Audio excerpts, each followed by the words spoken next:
Housekeeping.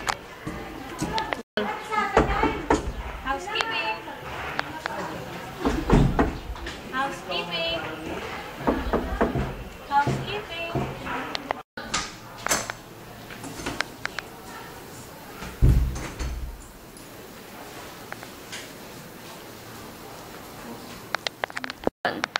Good afternoon, ma'am. I'm Eden from Housekeeping Department, and I'm here to deliver your requested item.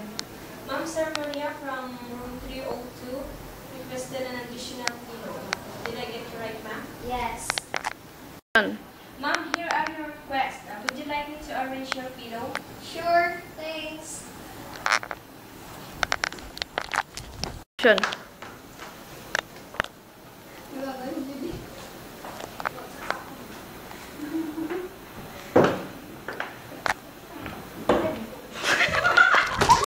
Yang gusay mo niya? Ginbang ma'am. Okay na. Wala ako. Bati to. Sige na, kamahalang ka na. Go. Ma'am, I'm done arranging your pillow. Is there anything else you need, ma'am? Nothing else. Thank you. You're welcome, ma'am. If there is still anything you need, just give us a call at Housekeeping Department. Have a nice day.